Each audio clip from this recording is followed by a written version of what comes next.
I've tried every single productivity hack on the internet. I'm talking Pomodoro, time blocking, even cold showers, and those apps that are supposed to block other apps. And for years, pretty much all of them failed. But then I stumbled onto something nobody really talks about, and procrastination, well, it finally lost its grip on me. So look, we're not going to just run through another checklist of life hacks today. We are going to dig into a really fundamental shift in understanding what procrastination actually is, so you can finally start to fight back effectively. Let's get into it. Okay, so first things first. To beat the enemy, you have to understand the enemy. And the real trap isn't just the act of putting something off. No, it's the feeling that comes with it. This right here, this is the real price we pay for procrastinating. It's this nasty emotional hangover, and it creates a vicious cycle, right?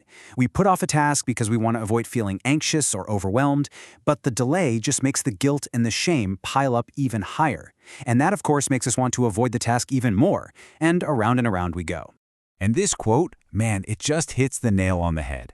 We spend so much more energy dreading the work than it would ever take to actually do the work. It's exhausting, and it's a completely self-defeating loop. All right, let's get to the heart of it all. For years, I just told myself I was lazy, or maybe just terrible at managing my time.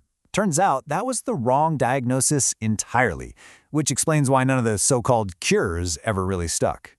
And that's a huge question, because if you've been beating yourself up for being lazy this whole time, well, it means you've been fighting the wrong battle from the start.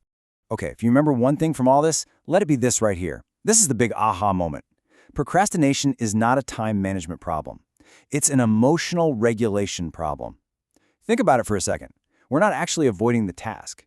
We're avoiding the uncomfortable feelings that the task brings up.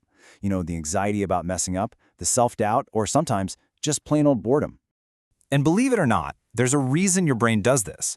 Deep inside, there's this little ancient threat detector called the amygdala, and it can't tell the difference between a real physical threat, like a saber-toothed tiger, and an emotional one, like the dread of starting a big project. So it triggers the exact same fight-or-flight response. And what's the easiest way to fly away in that moment? Yep, open up YouTube.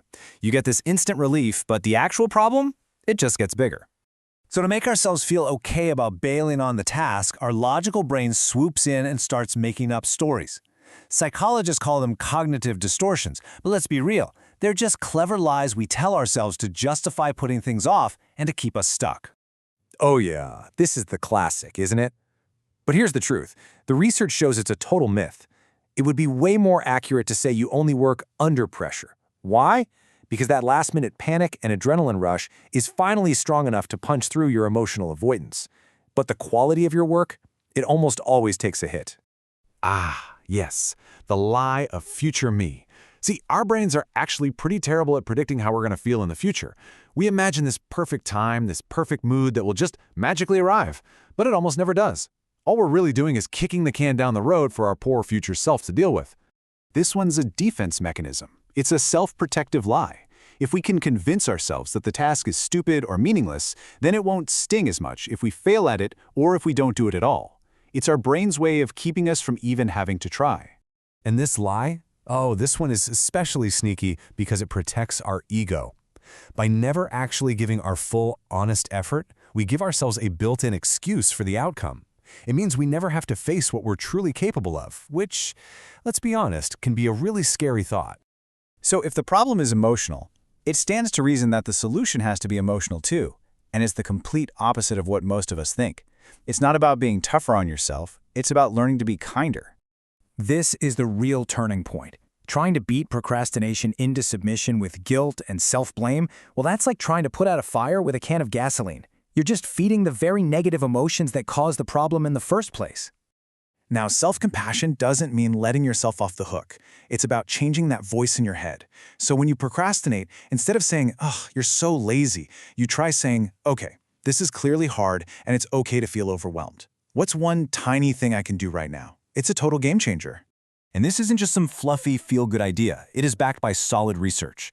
Studies show that when you practice self-forgiveness after you procrastinate, you actually reduce those feelings of shame and guilt. That lowers the emotional stakes of the task, which makes it feel way less like a threat to your brain. You're essentially short-circuiting that entire avoidance cycle. So what does this actually look like in practice? How do we turn this big idea into action? Okay, let's build our new battle plan.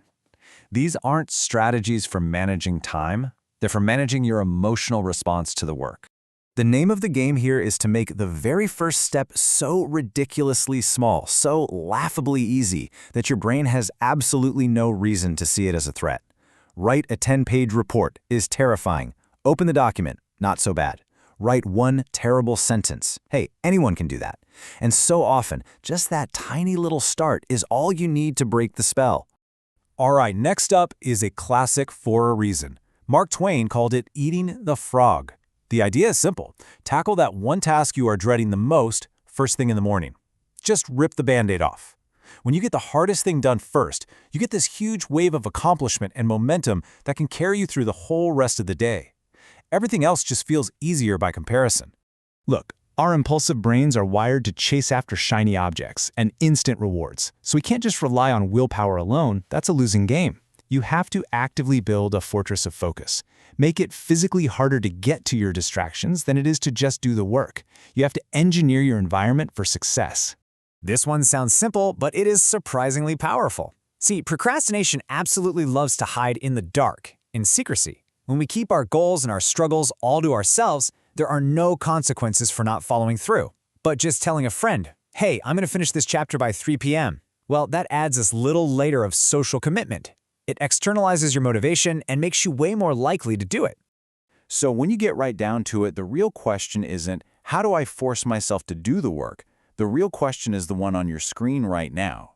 Beating procrastination isn't really about finding the perfect hack. It's about learning to tolerate a little bit of discomfort. It's about starting small. And maybe, most importantly, it's about forgiving yourself when you slip up and learning to treat yourself not as a problem to be fixed, but as a human being who is simply trying their best.